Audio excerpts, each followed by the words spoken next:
Hello दोस्तों।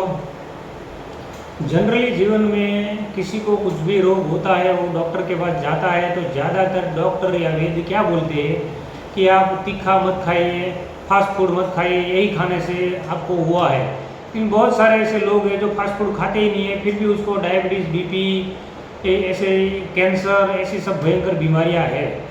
तो ये जो अभी मैंने एक वीडियो देखा, मनर भाई डी पटेल जो वैद्य है, बहुत जाने माने हैं, उसने ऐसा बोला कि 2040 तक ये सब बड़ी बीमारियां बहुत पैमाने में होगी, बहुत लोगों को होगी और हॉस्पिटल सब उससे भरी पड़ी होगी।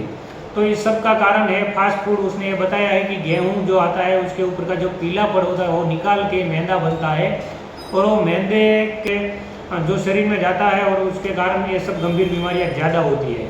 तो मैंने मेरे खुद के रिसर्च ऐसा किया है कि इससे ज़्यादा और एक चीज़ इसमें जवाबदार है, मैदा इतना जवाबदार नहीं है।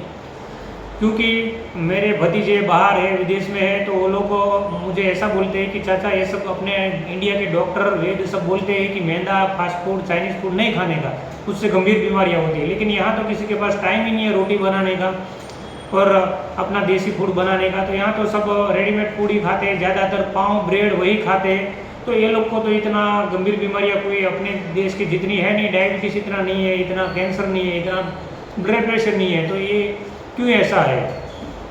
तो मेरे हिसाब से ऐसा नहीं है कि मैदे की वजह से ही ये सब कुछ होता है।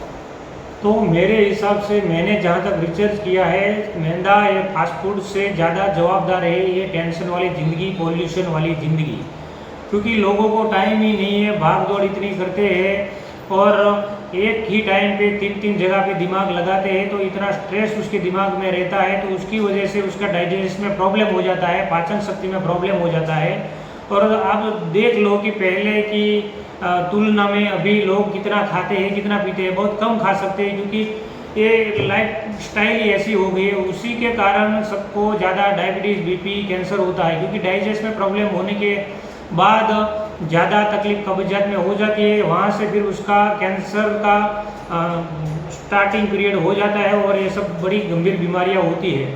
तो बाहर के देशों में तो ज़्यादातर चाइनीज़ फास्ट फूड यही खाते हैं, तो उसको तो इतनी गंभीर बीमारियाँ होती नहीं है। और यहाँ अपने डॉक्टर सब यही सजेस्ट करते हैं कि फास्ट फूड मत खाओ और ये सब बाहर का खाना मत खाओ, तीखा तला हुआ खाना मत खाओ। लेकिन उससे ज़्यादा ये सब बीमारियाँ जो होती है वो स्ट्रेस की वजह से, टेंशन की वजह से होती है। क्योंकि बाहर रिच लोग ज़्यादा है कई देशों में, तो वो लोग फास्ट फूड खाते हैं, तो उसको इतना ये गंभीर बीमारियाँ, बड़ी बीमारियाँ होती नहीं है। लेकिन अपने यहाँ की लोकल पब्लिक जो है वो बड़ा बनने के लिए बहुत स्ट्रेस लेती है, बहुत टेंशन लेती है, उसकी वजह से उसको ये सब बीमारियाँ होती है और आगे होगी। क्योंकि सब लाइफस्टाइल उसकी इतनी फास्ट हो गई है कि किसी को टाइम नहीं है, बस भाग भाग भाग भाग वही ज़िंदगी जीते हैं, तो अपने शरीर के लिए किसी के पास टाइम नहीं है।